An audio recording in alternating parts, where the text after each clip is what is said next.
as I promised last time that the HR showcase will be bigger and better, it truly was bigger and better. And I think the best way would be to show you a small video about it and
it's something around accelerated learnings and certifications. There are 3 programs that have been thought through.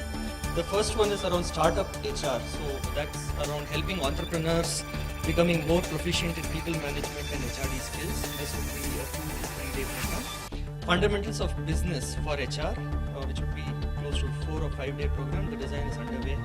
So areas such as finance, supply chain, marketing, analytics, strategy for mid to senior level HR professionals, and finally HRD for line managers. So if you have those line managers you think would benefit by looking at understanding the deeper science of HR and then executing hand in hand with HR, well, this is a program, 2-day program, all this coming up very shortly. I'd like to acknowledge Rahul Dev and his team at Edingbay, who launched a channel on YouTube. So the channel is called NHRD Newsreel.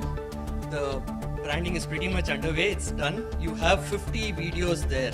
So for those of us who have not been able to come to any of the last 6 monthly meetings and few other events, just go to YouTube, it's on your mobile. If you have 4G, it's really fast, I heard.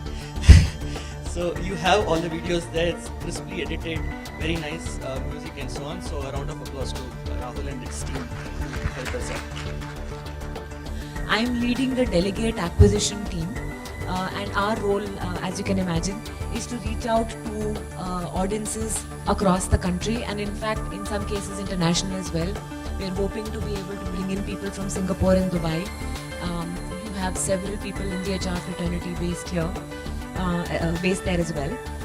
So the whole point of my coming here and talking to you is trying to bring a little closer to you what the conference is going to be all about, answering questions to the best of my knowledge that I can, and telling you what is it that you can do to support us and how can you take it back to your organizations and help as well. So please just ask me a question anytime you have one and we'll take it from there. I'm just going to run you through some of the key details. So the NHRDA National Conference, I've been hearing about it for the 16 years or 17 years that I've been in the workforce. It's one of the most premier business and HR conferences, and all of these points that you see on the right are actually going to make it so. So whether it's relevant conversations, and I'll just show you what do we mean by relevant conversations. So most of you have these conversations on a day-to-day business, in boardrooms, with your leadership teams, with your management teams. We get asked these questions around HR, and those are the conversations that we're bringing into the conference.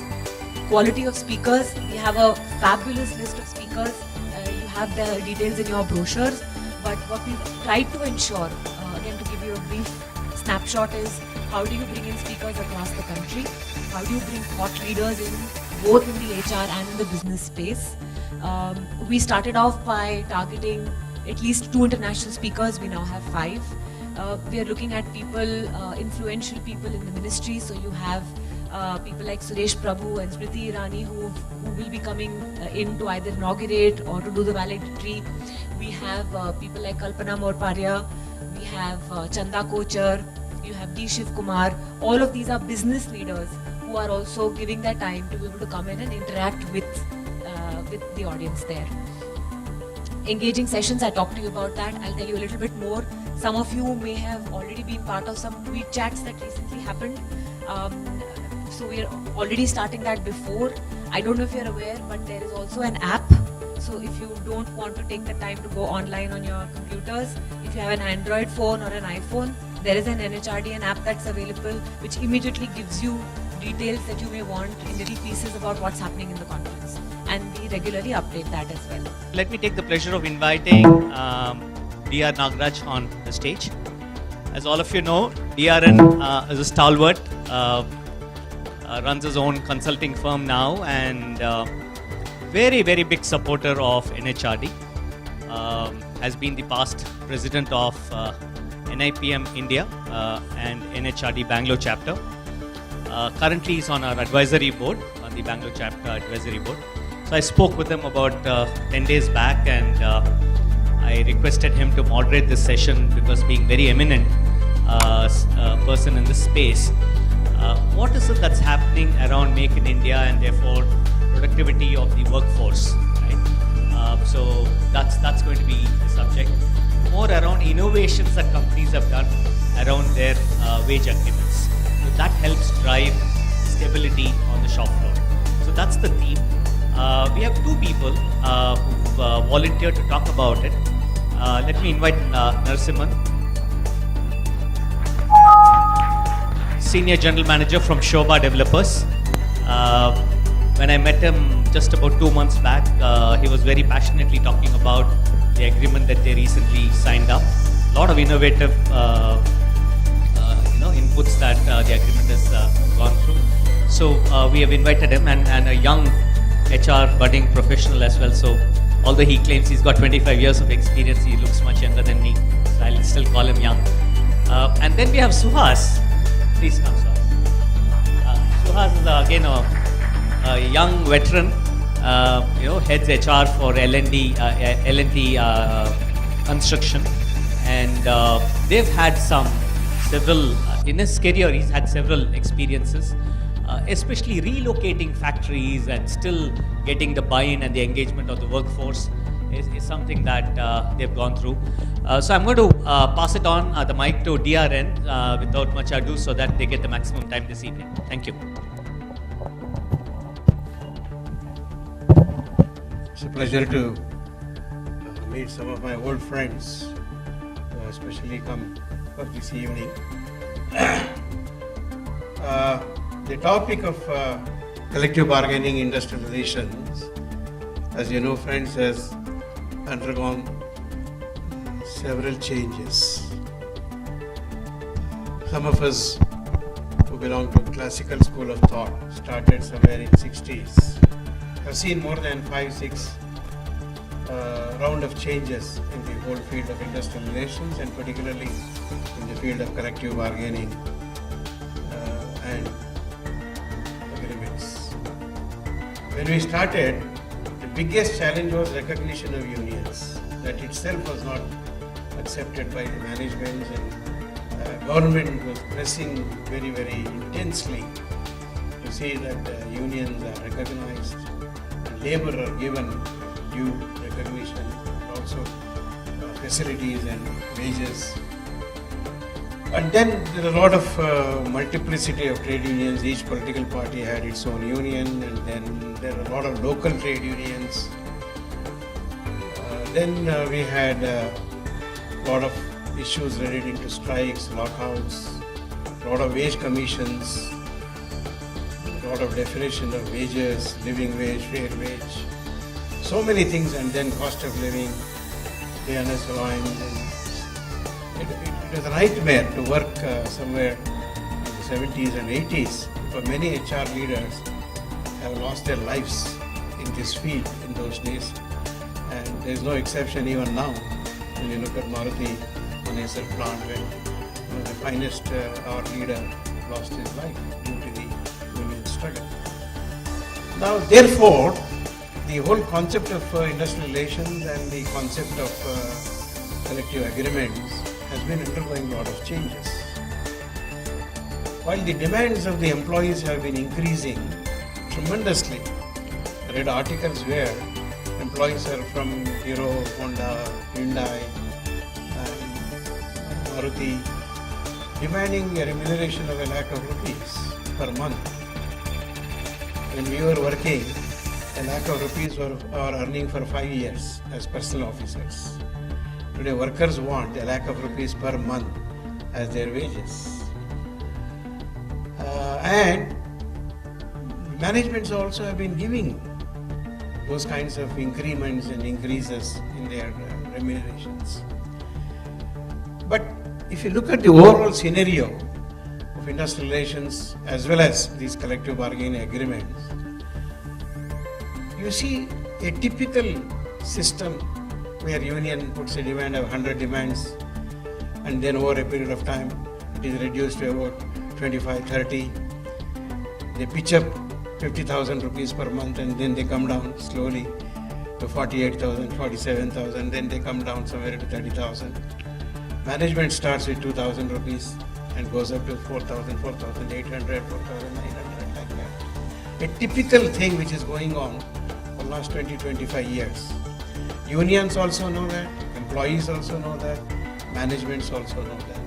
And the discussions goes on prolonging for starting from 2 months. Earlier when they sit together for the first sitting, they decide we'll close the agreements in 3 sittings in a matter of 2 months.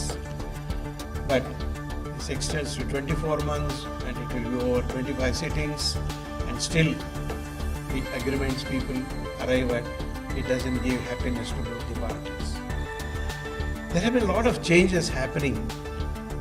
If you look at from management side, look at the technology changes, look at acquisitions, look at new products being introduced. For example, in Hyundai Motor, Hero, Honda and all, there is a clause in the agreement that whenever a new brand, a new model is released, employees will get ₹1,000 increase in their salary. Now look at these kinds of things. What is happening? So there is a product changes are happening, technology changes are happening, relocating the factories are happening due to the pressure on the cities.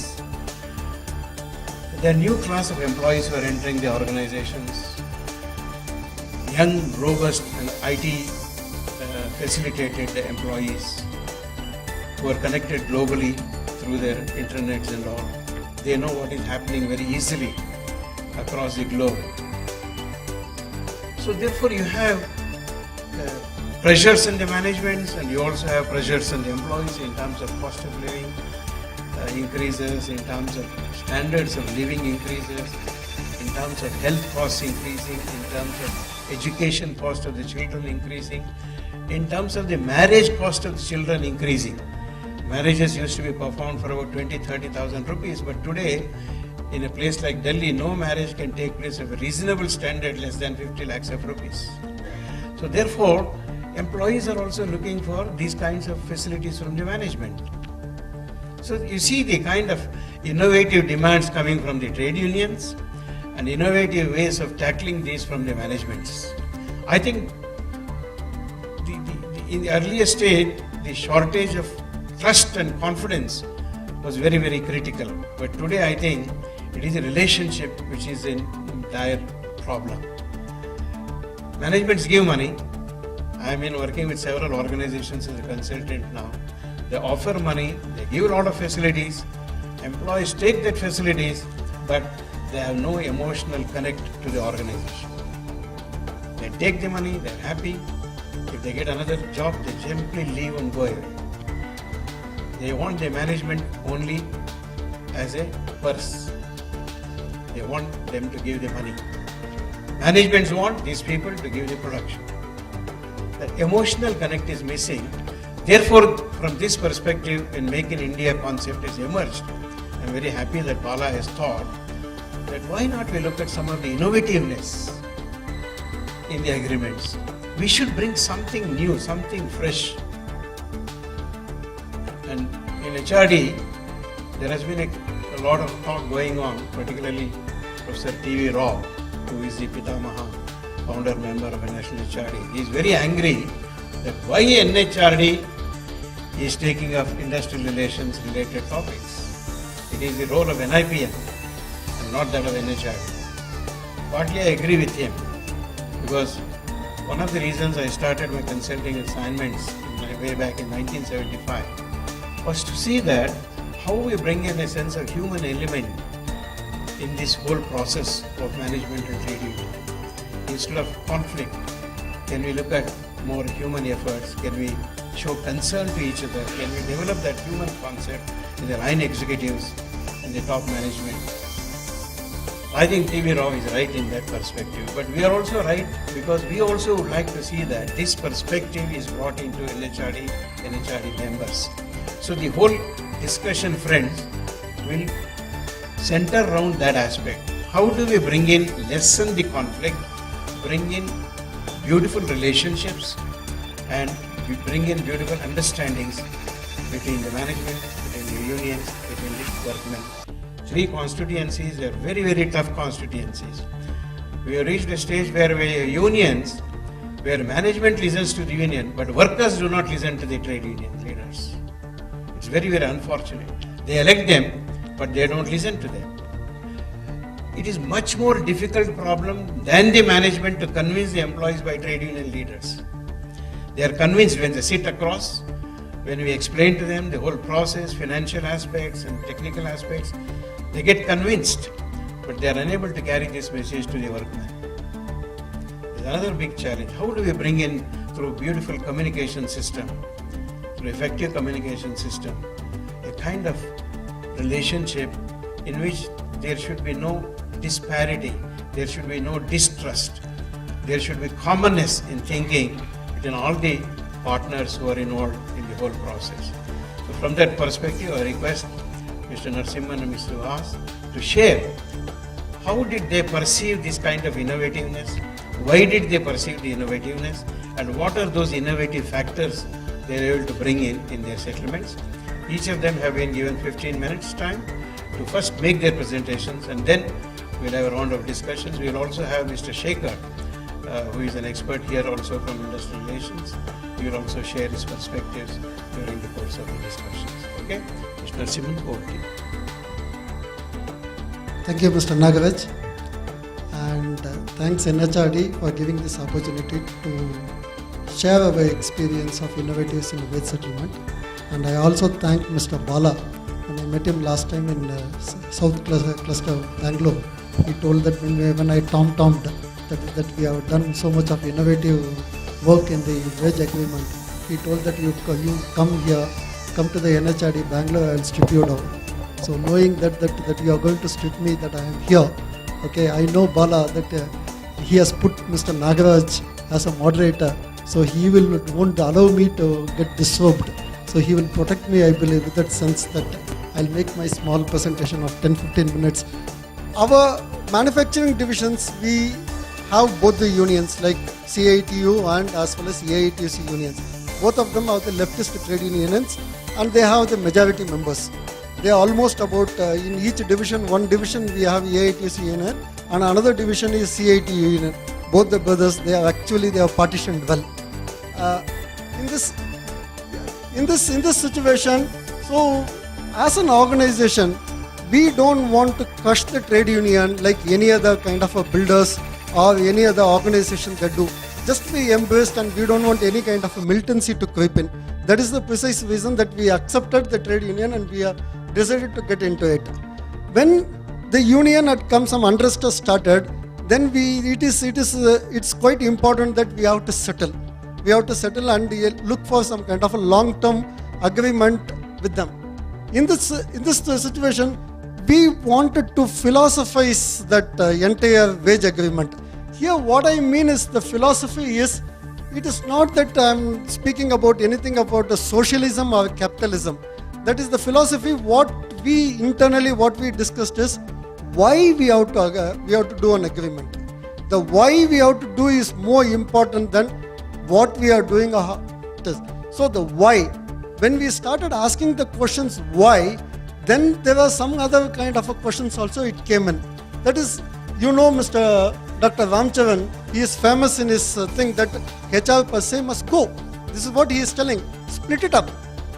So give one part to CFO to manage your routine transaction one, and another one of whatever the development, culture development, what you guys are doing. He used to tell us, and like what you guys are doing, let the CEO take care of it. What is the role you have? So this has made us to think a lot that where we are positioning ourselves. Because as a HR community, at least in our company, we were not speaking the language of the business. We understood that. And another kind of an example, one day when myself and my boss, Mr. Satish Kamath, when we met our chairman emeritus, we don't know what to speak. Immediately the CFO joined and he started discussing with them the numbers. Then the discussion took place and both they walked out.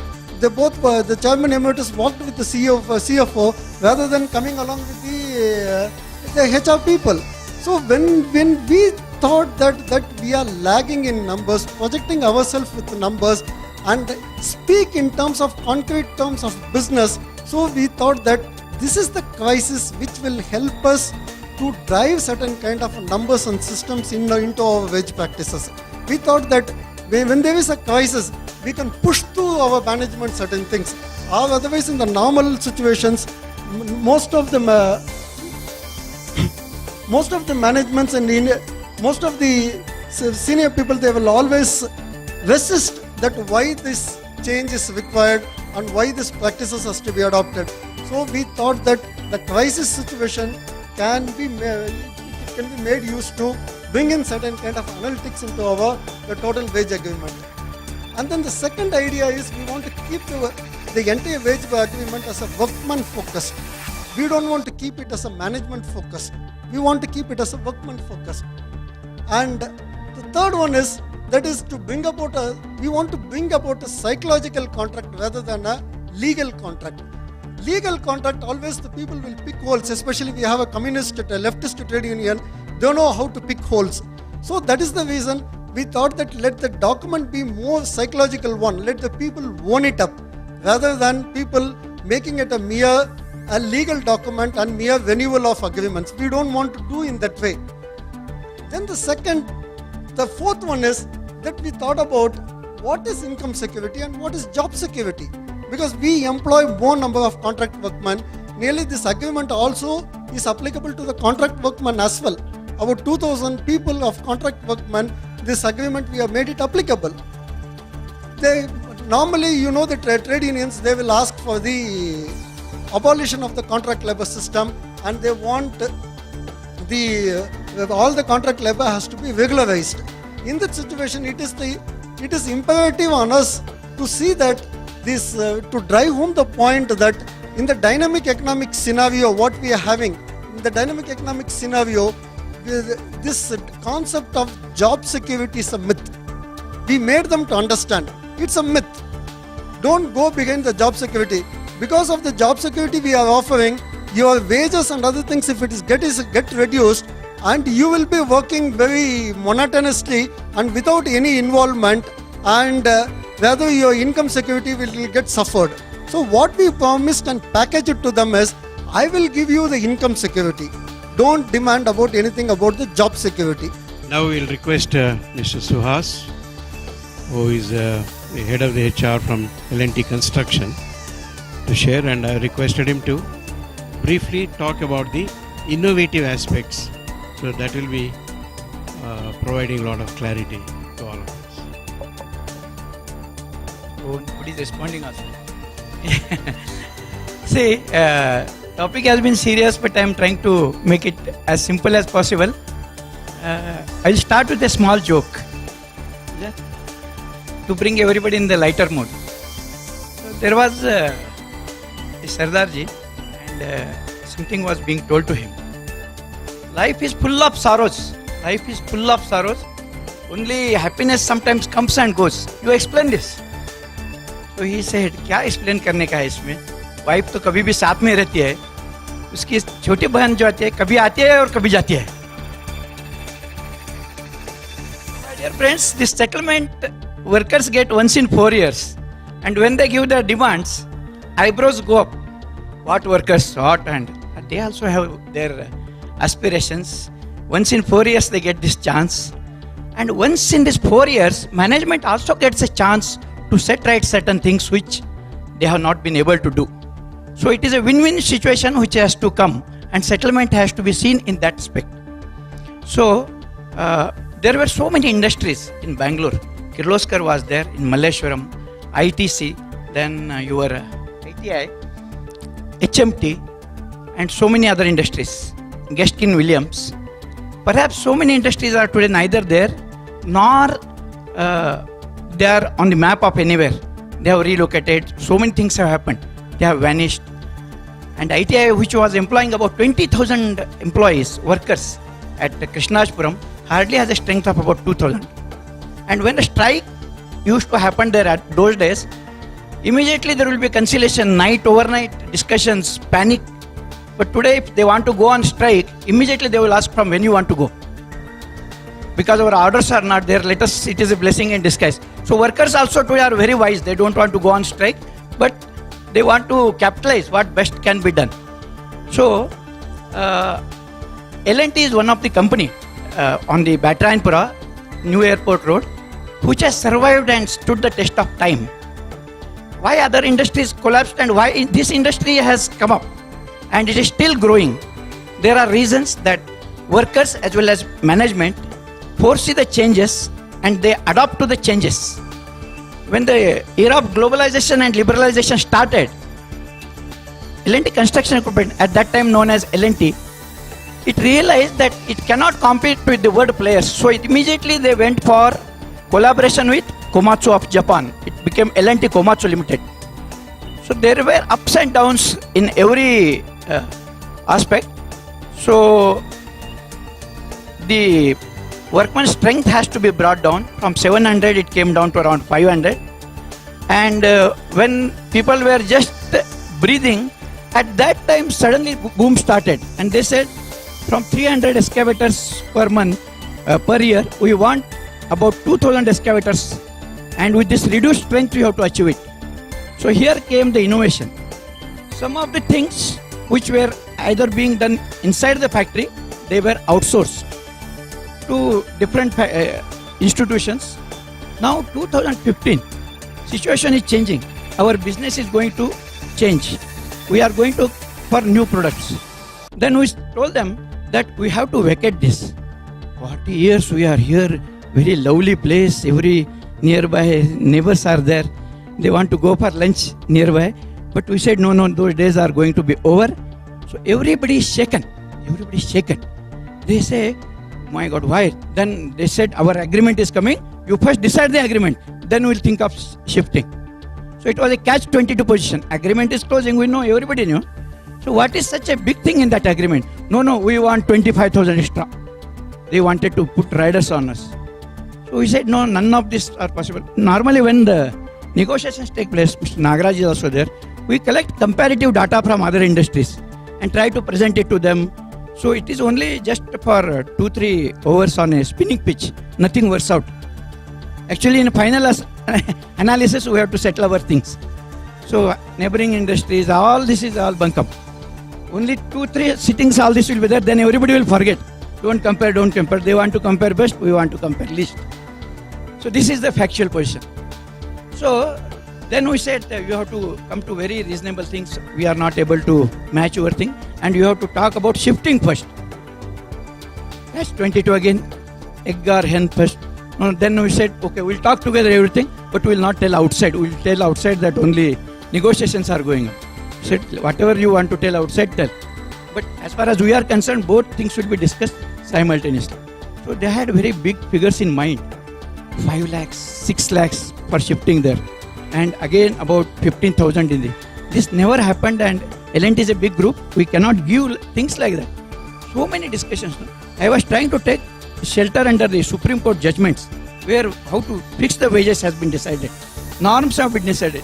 They say your talk is very good, you are very reasonable, but you want more because you want to encash upon this opportunity. Then I said, okay, let us have some gap. So all the days what I was thinking, they were saying we are not able to tell the workers because they will say you are our chamcha and all that. So you display whatever. Then I said I will display the notice. At least you don't counter it because if you are not able to help me, don't pull my legs. So whatever notices I was putting, they were very factual positions giving, and they were saying that if we don't shift, what will happen? How the industry will close in the days to come? Because so many overheads, this is not possible, and we have to move to the low-cost area, where again we can come back in the game and compete with all the players. So very logical notices I was putting, so that I was showing them also before putting, that if there is anything you do it, then let us not friction not be there. So with their confidence, taking them into confidence, I displayed several notices, but again ultimately give us will go. So we sat for the discussion.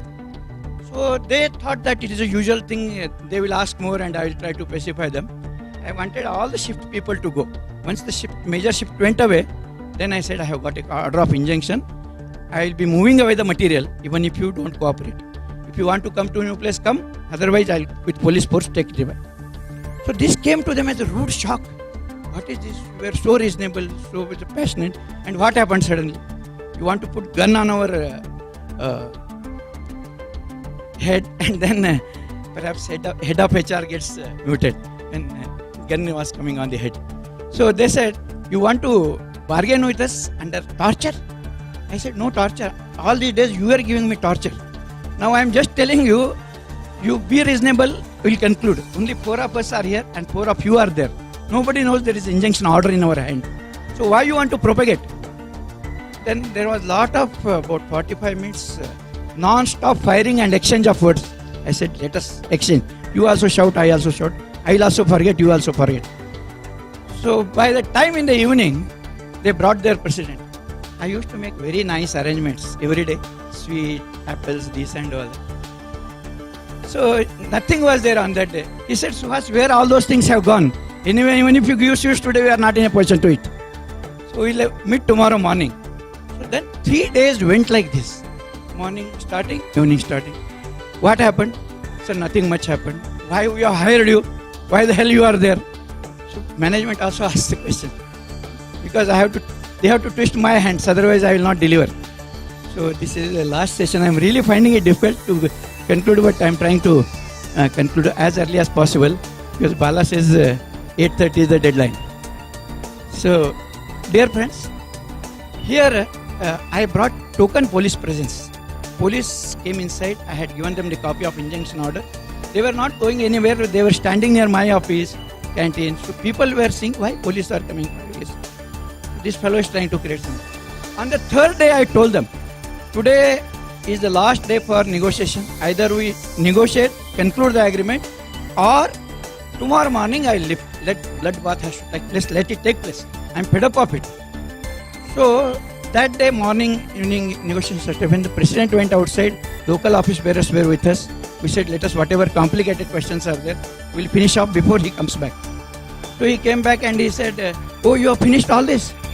I said, we took your permission. We said, we have faith in each other and we have finished this. So final things he was holding. Then in the night, late at 1:45 a.m., we signed a settlement. Reasonable amount, around 7,000 to 8,000 we gave as a, whatever we were giving earlier. And then we said 50,000 rupees each for one time. Because their traveling time was going to increase for lifetime.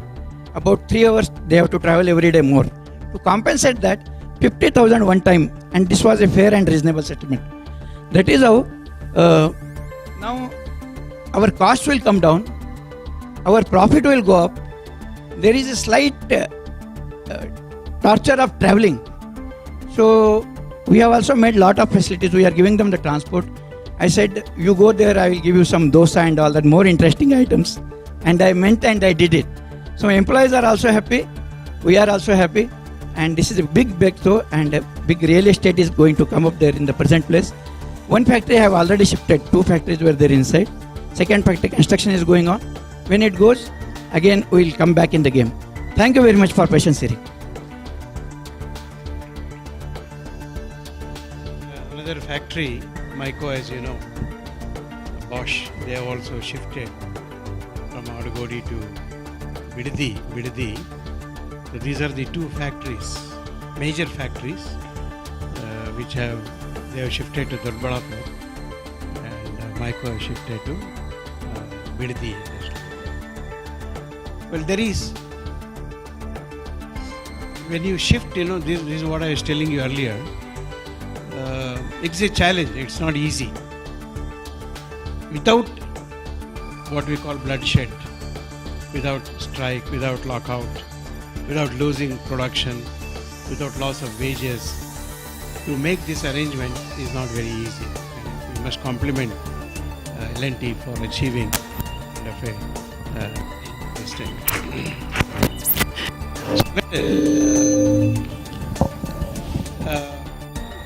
From the innovative perspective,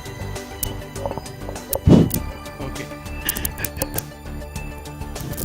What does innovative mean when it comes to settlements? Let us see from these two people what they have to say. Does it mean reduction of labor cost? Does it mean reduction of labor? They have done in this case. Improvement.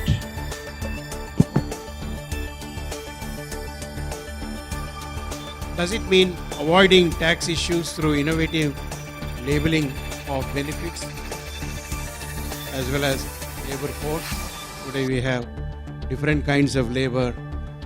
We have staffing, we have contract labor, we have different kinds of labels we have created, and trying to make use of the loopholes in the law. Is that innovative agreement? Does it also mean there is improved communication between the parties, trade union and management?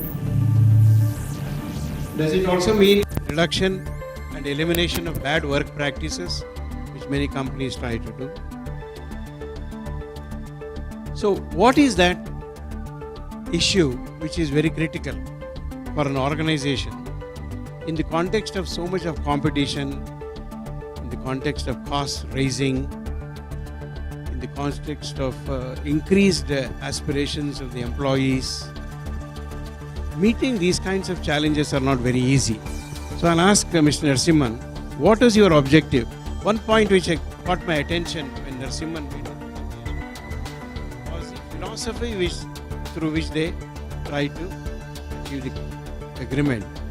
That the psychological, not the legal contract. It was very interesting for me. So he said, instead of what is the agreement, why is the agreement, the philosophy part was something little innovative as far as we are concerned. So can you little highlight on these issues and what was the innovative thought you had? What was the innovativeness you were able to bring in this settlement? For any agreement, so to succeed, there need to be a philosophical content into that. We thought that the philosophy sells, especially in our country, the philosophy sells than the numbers easily. So we thought that is a must. And the second one, what we thought is, as a management, we understood that the wages has to increase. It has to be doubled. We were willing to pay even the double the rate of wages, what they were earning now.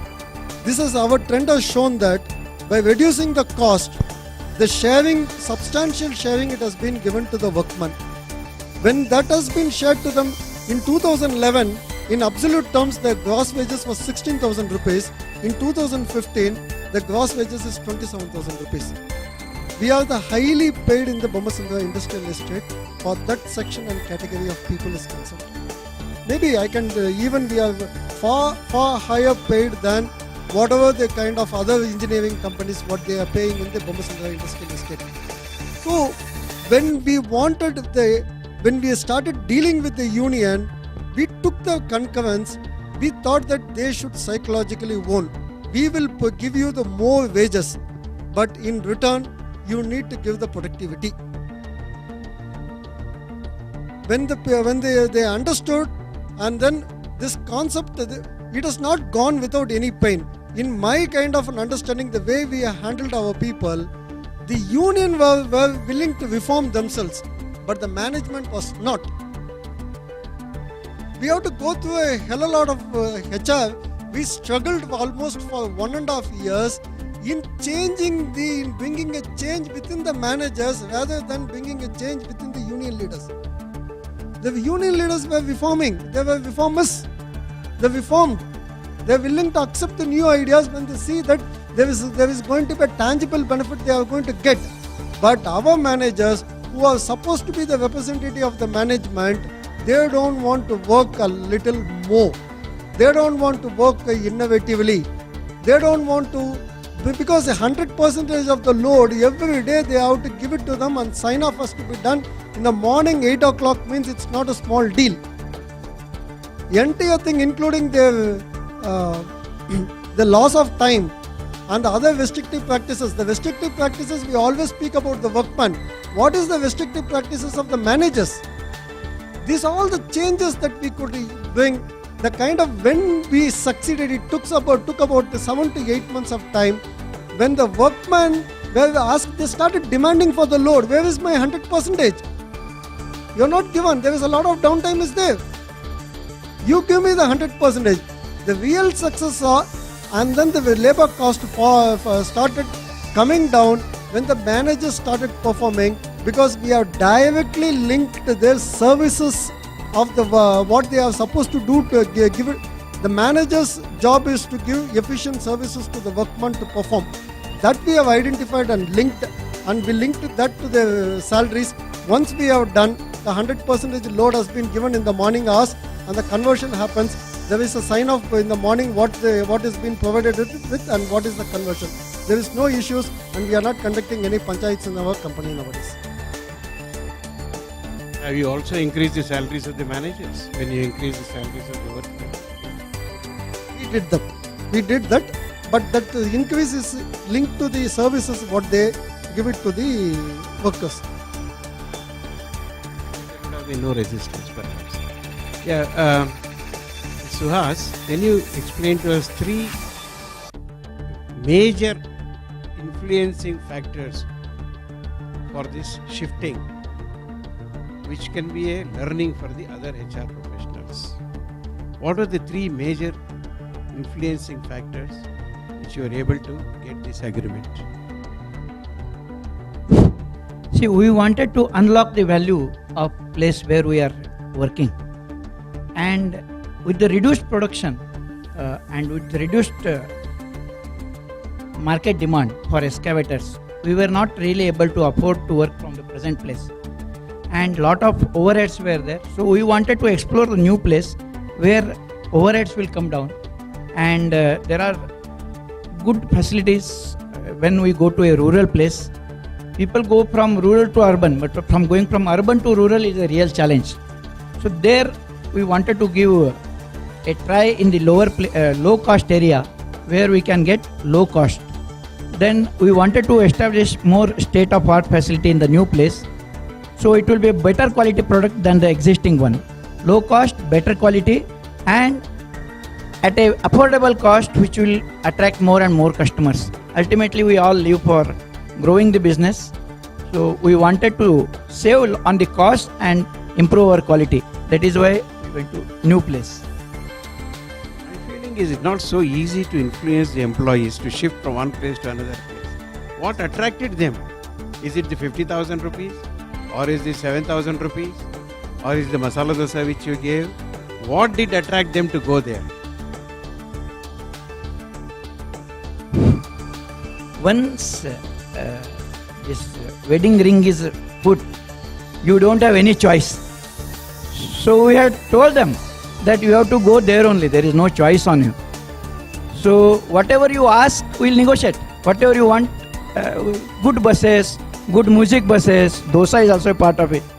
But so many other attractive, but we have to go there. There is no choice. So choice was restricted, and they realized very soon that we have to vacate from there because this is not going to be operative. They asked us so many questions. Why should we live there? why we cannot do all those things here only. We said it is mainly the low cost area. So if you want to survive in the business, grow in the business, you have to move. So that reality they realized very soon and it facilitated us. One very important factor, I saw his presentation earlier, is the continuous communication. Is extremely important in industrial relations and in collective bargaining. Continuous, honest, authentic communication with the all parties involved. This is very difficult. L&T is a very professional organization. It's not a proprietary organization. So therefore, there are a lot of openness. They were able to share a lot of information with the trade union leader, president, as well as the other committee members. This is the case I was referring to where union was convinced, but the employees were not convinced. Union was finding it difficult. That's why they asked, we agree with you, but you put up on the notice. If we go and tell them, they will not agree. See the credibility. So all these issues have to be overcome. Was there any loss of production? Was there any loss of working days? We knew that we are going to shift. So we extracted maximum production and we had piled up the inventory. Even if they wanted to go on strike, we had sufficient inventory to cater to the market. So we had taken steps. We were telling that a lot of production orders are going to come, but employees were knowing that this is for shifting. So with the this one, convention we did. We have two experts here. One is Mr. Devre, who has a lot of experience in different organizations, also as a consultant, many manufacturing organizations in Pune and Bangalore. We also have Mr. Shekhar, who is working in a pharmaceutical company in Hosur. May I request them to share 2-3 minutes your thoughts on the innovativeness of the collective bargaining agreement. It will be useful. Devre, please come. Whatever. Okay, Ms. Shekhar. When industrial relations topic comes, it looks everybody's throat is sore. Opportunity. When Bala called me and asked me to share, I said, okay, let me share the experience of signing a wage agreement with MRF. MRF is a very conservative company. It's admitted by the chairman, Mr. Maman Mapille. We don't go as long as I was there. MRF will not go. I request no recording. Thanks. Biggest lessons I have also learned in industrial relations. You must treat union leaders, office bearers as human beings. If you treat them as union leaders, your attitude will be totally different. But if you treat them as human beings, with some purpose they have come, I think it makes a lot of difference. And I have seen that happened in my professional life. When union leaders used to rush to my house in the midnight, asking me, sir, tomorrow there is a general body meeting and we have to criticize the management. We have to talk bad of you. It's very difficult for us. How can we talk bad of you? So let us know what we should talk tomorrow. I think that was one of the greatest certificates I could get. Because that is the way I used to treat union people. Treat them as human beings. Across the table we used to say no for many things. For some things we used to say yes. But outside we used to treat them. Any suggestions they give, I used to take them along with them to the shop floor, ask them what should be done, what improvements can be made. Take their views, make them as human beings. A lot of things can be achieved. Friends, this whole meeting has been organized by Mr. Bala and his team in the context of Make in India. Let us not forget about it, okay? Now, the idea is that India should become more competitive in manufacturing sector. We may be competitive in IT sector, we may be competitive in auto sector, but we need to become very competitive in manufacturing sector because the biggest competitor for us is our neighbor, China. And they are able to produce many of the engineering products at almost 1/3 the price in which we are manufacturing. And they have the best of the technology. So therefore, we must earnestly, while we should give the labor their due, there is no doubt about it, but we should also ensure that we become more strong, we become more competitive, and we ensure that India is able to shine in the market. I think that's the purpose with which Mr. Bala has organized this meeting. I am sure to some extent, this is only a small drop in the many things which NHRD does. It's a small drop, I'm sure, but it's a good beginning. Maybe in some other forums this thought can be taken up further, and maybe we can build on those kinds of things. So with this, since the time is up, unless if all the delegates agree, participants here, we can close unless you have any one or two questions any of you would like to ask. We can spare 2 minutes for that. Yes, sir. Good evening. And this question is about the innovativeness in the, my name is Shyam Sundar, innovativeness in the wage agreement.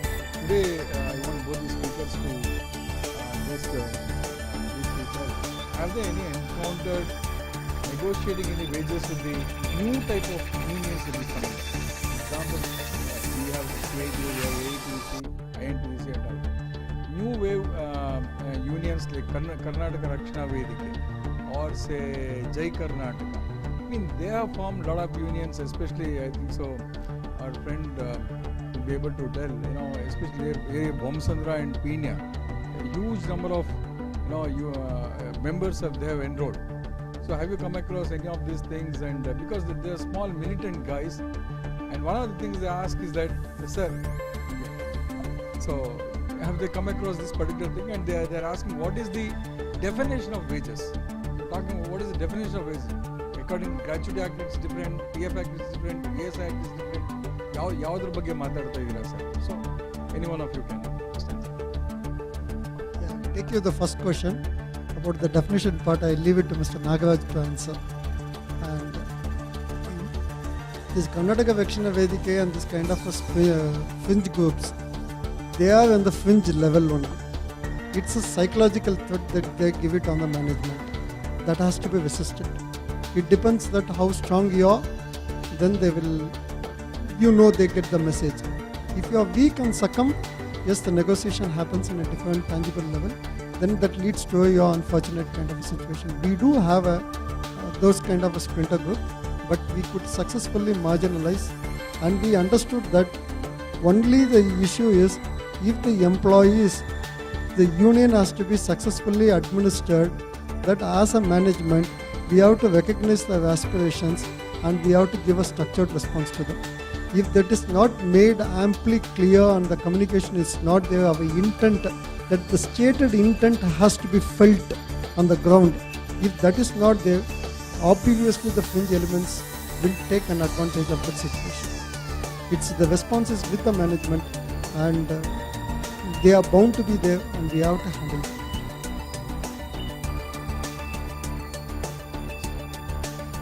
Good friend of mine, Narasimhan, I've met many years back, I recollect.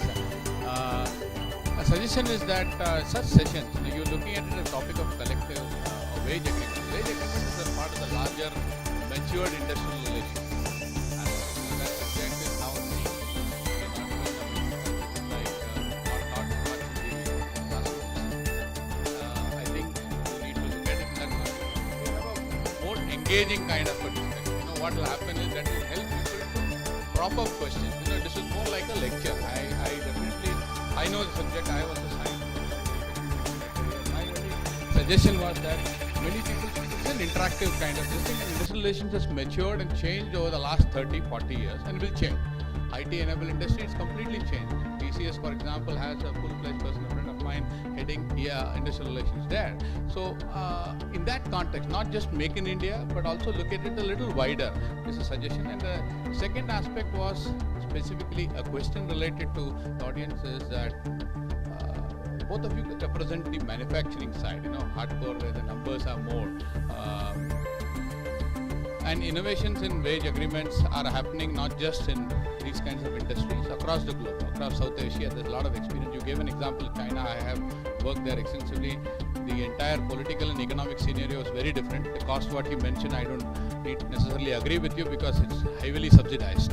We used to buy a lot from them, and so my thought is that do you see how much of HR involvement is there in the agreements, and this is what you both spoke? Because my experience is the line guys play a very critical role, aligning with the line and the line managers deliver. I have had some of my best learning from my boss who was the line manager. Can you be a little brief? No, only brief. I want to know how much of HR involvement is only there, because Suhas could not have signed without the line guy doing it, or Narasimhan with. Because we never spoke. Both the participants didn't speak anything about the line. Neither did you. So, we have to be in command, HR, if we want to pilot the agreement. Line managers may give many suggestions, but only inputs are to be taken and we have to dominate. Let us be frank about this. We have to lead. Sorry, sir.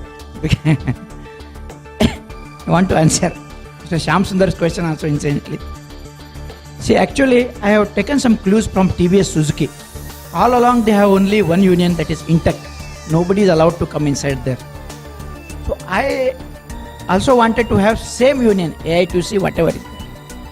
A very big attempt was made in the guise of contract labor issue. They wanted to bring some other person, and labor department was in hand in gloves with them. I took it to the logical conclusion. I got government interference made, and I got a stay order from the court, High Court, and then everybody came to the ground. So same union whom they wanted to desert it, they went back. With same AITC, I am signing the union. We have to also play some role. Everything is fair in love and war. As far as your other suggestion is concerned, I'm sure Bala will take it forward. There is no problem on that. As far as HR leading, friends, it is a very practical thing. All of us, we are senior, matured HR people. What we normally do is that when technical people are required, they will be called in to explain the process part, the technology part, the productivity part. Finance people will come and tell in terms of the financial implications. Marketing people will come and talk about the problems issued in the marketing, sales and all. But the main lead in terms of the agreement, in terms of negotiation, is generally the HR people will be taking. It's a team effort. As said by Shekhar, it's a team effort. It cannot be one person.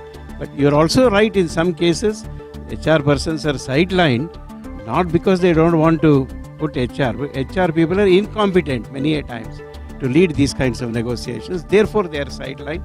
It is misfortune of that particular individual in that organization, but it's not a bad this thing as far as the HR is concerned. May I request Bala to kindly take over and conclude. Thank you very much, both the Narasimhan as well as Mr. Suhas. Thank you very much for your time. I think it was a very good evening of discussions on a dying art, and I'm sure that a lot of people realize the importance of IR as Narendra Modi's vision of Make in India increases and more manufacturing comes into the Indian economy. Thank you so much, Narasimhan, Suhas, and of course our Doyen, Mr. Nagraj, for having facilitated this program. I now request Shivkumar to please give away a memento to Narasimhan, to Suhas,